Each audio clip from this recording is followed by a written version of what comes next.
Thank you, Ritesh, for conceptualizing this holding hand kind of webinar, where posterior segment surgeon holds the hand of posterior segment surgeon in the best interest of the patient. You see, basic bottom line here is that how should patient get the best with no ego at either end. So I'll be talking something about PCR. PCR does happen. Whosoever operates, PCR can happen at least. More common in the initial 100 cases of learning phase. But what we see day in and day out is overconfidence. Overconfidence of a renowned surgeon also. And generally what will happen is, in a hurry, at the fag end of the case, this disaster may happen and surgeon is in a hurry. You see, issues never PCR. Issue PCR because it can happen. If you operate, complications will happen. And the only person who does not have complication is person who does not operate. So issue is not PCR for me. Issue is how it is managed at time, because this will determine the fate of the eye. If you do not know the steps of management PCR, then you can make or mar this eye. Patient can have excellent visual recovery also, and patient can have problems later on. It's not only CME and other things we are bothered. We are also bothered for things like giant retinal tear and retinal detachments. So I'll just take help of a couple of videos. So this is one video. Is it visible? So visible, sir. Yeah, PCR has taken place, and notice what is going on at this moment. The pupil has dilated. Chamber has become suddenly deep. Fag end of surgery, and surgeon now does this vitrectomy with the help of cannula inserted and then cutter inserted, and going all across, and then seeing the support, adequacy of the support, brings in a 3-piece lens. So this is a blind kind of vitrectomy. I don't think vitreous is visible. So whatever was being done was a blind kind of vitrectomy. This is not an adequate job done. So because if you don't see the vitreous, you cannot be 100% sure that job has been done. So what we advocate is that if you have this unfortunate scenario of put tricot, couple of drops of tricot, do the same job as was being done before. You see, then you would see these vitreous fibrils. You could then chase these vitreous fibrils and ensure that adequate vitrectomy. And you are very specific. Like you see this vitreous in the 4 o'clock position. So here you are cutting a definitive thing, because a clear vitreous is never visible so clearly. So that is the rationale of putting in a couple of drops of tricot and do what we say tricot assisted vitrectomy. So best is to call a VR surgeon if you're not very familiar. So if VR surgeon not at hand, what should be done is what I showed in the previous video, that do a good anterior vitrectomy. Our aim is that there should be no vitreous in the anterior chamber, no vitreous in the wound, and at the end of it, nice round pupil. Sometimes you can inject a myotic also, and just to see the roundness of the pupil, and there's no vitreous fibrils. But do not do a blind vitrectomy. Do not pull the vitreous too much.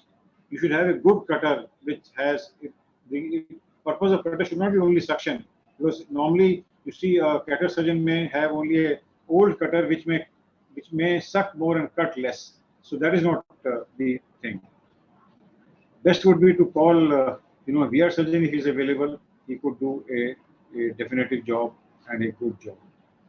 So in the event of crisis of this PCR, and if you want your patient to do well, and you see these 4 or 5 photographs which I put on the bottom slide, like a giant tear or a PVR or a task kind of syndrome or detachments here, they're all actual examples of patients who have mismanaged kind of PCR.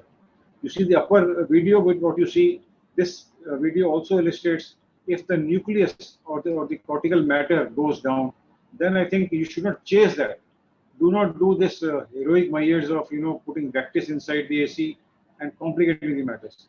Believe me, this kind of uh, maneuvers will satisfy your ego immediately, but in the long run, they are all harmful for the patient. You see, the way vitreous was getting swept away with the help of a swab stick is not allowed, not done in nowadays with such a good vitreous cutters and suction available. And chasing these fragments is not a good idea either.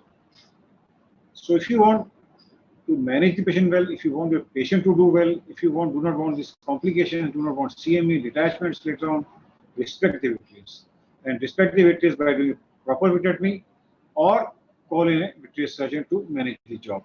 Because ultimate bottom line is that patient should do well. And why a chromovitrectomy? Because as I said, clear vitrectomy is not, clear vitreous is difficult to see, and vitrectomy, blind vitrectomy, I don't advocate at all. Triamcinolone has the property that it gets adsorbed onto the vitreous fibrils and thereby makes the job easier and definitive job, and a specific job is being done. It facilitates precise job, complete job, and reduces chance of complication. So this was anterior route management, but best would be to get familiarized with the trocar canal system, which Ritesh very nicely showed in the beginning. Get familiarized with this trocar canal system, because the best way is through the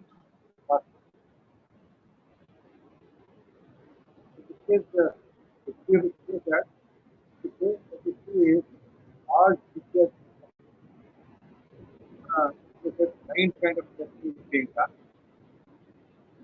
This, as I said, the clear road best will do it. That's what so that ensures the proper cutting of not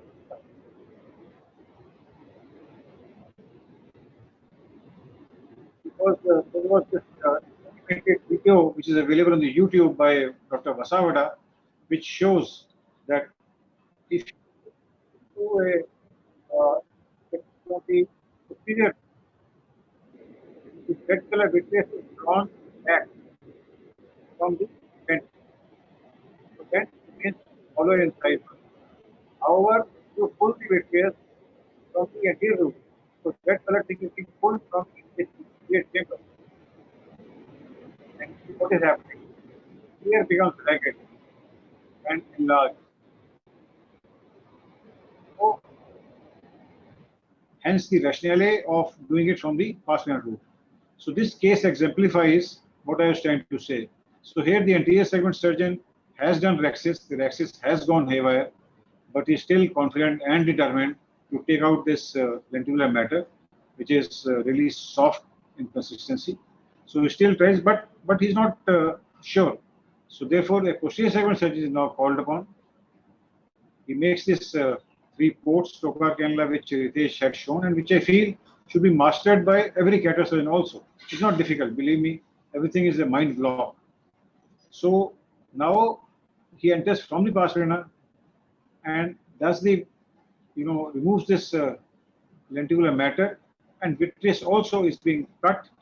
It's not being dragged, and a relatively easier job compared to, jugglery, which sometimes can be done from the AC route. This is a very controlled kind of job which is being done. And then, after this adequate job has been done, then you can put in the lens on the rhexis also. So this is the way the PCR should ideally be managed. Best route is posterior, pars-plana route, and in case you are not familiar, then you should do a triamcinolone assisted anterior vitrectomy and be very careful to remove the last bit also.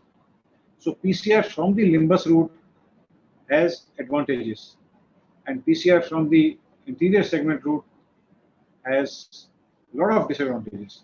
So PCR from the pars-plana, there is no extension of PCR, no traction on the retina, and ensures relatively complete removal of vitreous. Whereas if you do PCR management from the limbus route, there is a possibility of extension of rent. There is a possibility that you may leave behind as well vitreous. Also, there is a possibility that future traction onto the retina may occur. So just to summarize again, learn to use this trocar canal system, because vitrectomy from the plasma route is better. And in case you're not familiar, do transcranial assisted vitrectomy. That will help save a lot of these complications which are there on the right hand side. Thank you very much for your kind attention.